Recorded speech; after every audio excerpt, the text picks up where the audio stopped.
Hi, this is Zach Hale, aka Chaos Incarnate, and I'm going to show you how I did this panel. This is panel 2420, and that's my comic prime time. I'm going to start by making a new layer, bringing up my brush. Ooh, that's big. Maybe make it smaller. This is going to be the main blast. Whoops. This is going to be the main blast of Brawl's cannon. Shooting right into Prime's back. And I'm going to double click on that, bring up the layer styles, go to outer glow, make it a nice vibrant yellow color. And increase the size so it kind of glows more. You don't want to make it too much because then you just kind of lose the value of that effect. And that part's done. Now I'm going to make a new layer. And this is for my explosion technique. So first I'll start off with a black layer, which I'm going to then hide. In my next layer, take a red brush, take a red bigger brush, get some awesome guitar riffs going on while I'm making explosions. I can't think of a better song to make explosions to.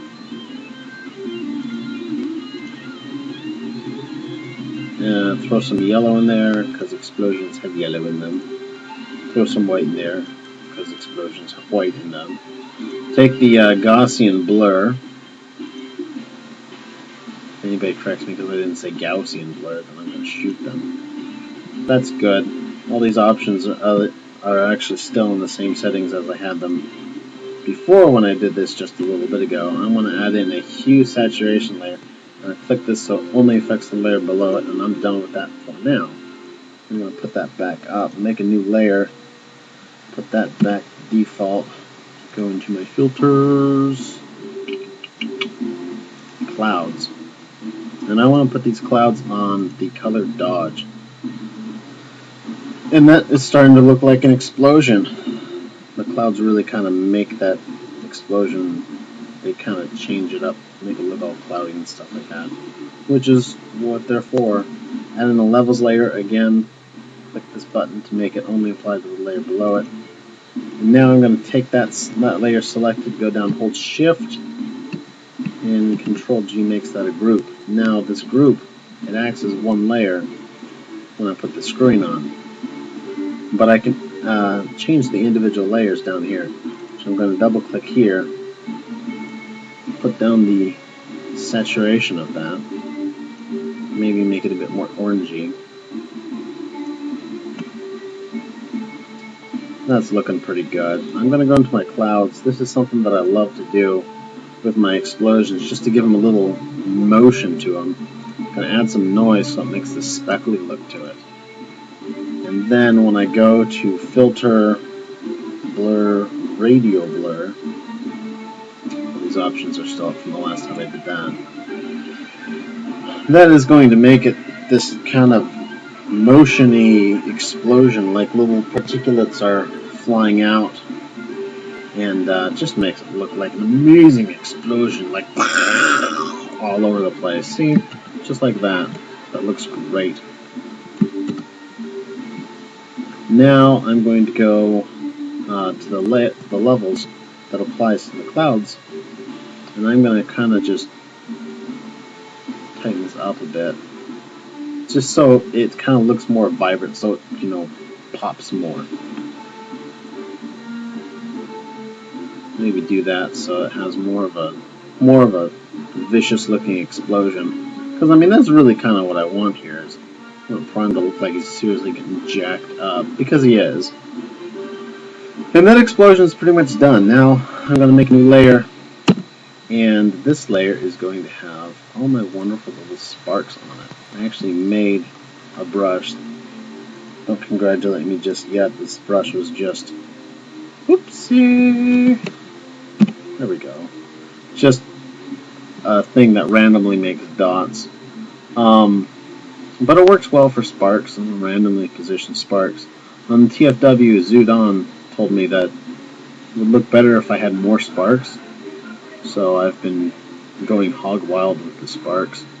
And it's turned out pretty good. make this a bit bigger and throw in some big sparks. These will look like they're really close in the depth of field. And then hit Control F. That automatically reads the last filter, which was my rebar. And somehow did the sparks just to give some more motion. It looked like just a piece of stuff just flying out of that explosion.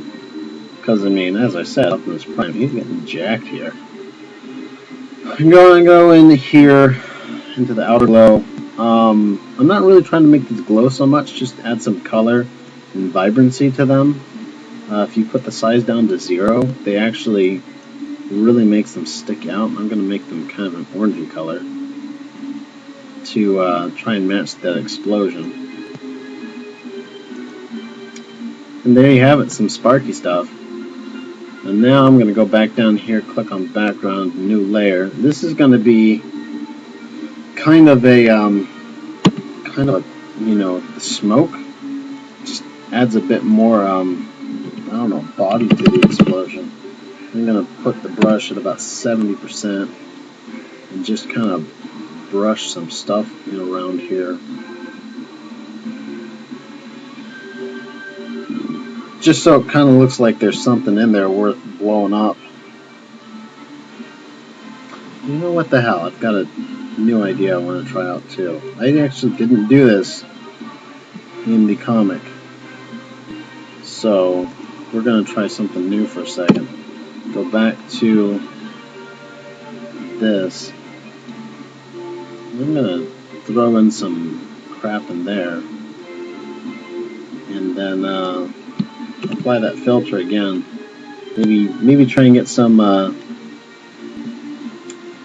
the dark matter explosions that Palenicus likes to do on his explosions. Yeah, that looks fairly decent, I guess. But anyhow, I think I'm getting close to my 10-minute time limit if I want to put this on YouTube. So I am gonna just leave this be for now. The other effects are really just cloud brushes and stuff like that.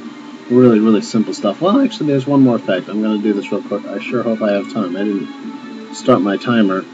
This is something that I picked up from Dillazerk. If you take a new layer and add in a layer mask, and then go to Filter, Render, Clouds as the mask, then when you are rendering, then when you brush onto the layer with a regular brush, I'm going to make this 100% kind of a smoky color, then it kind of looks like dust.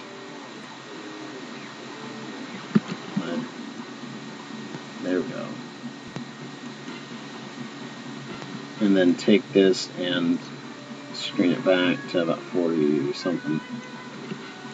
Just kind of adds in a bit more atmosphere. And so there you have it. I sure hope I'm under my 10-minute time limit. I gotta remember to set my timer next time. But if you got any questions, feel free to drop me a line and ask them, and I'll be happy to answer them. So this is Chaos Incarnate, aka Zach Hale, or either or, signing off.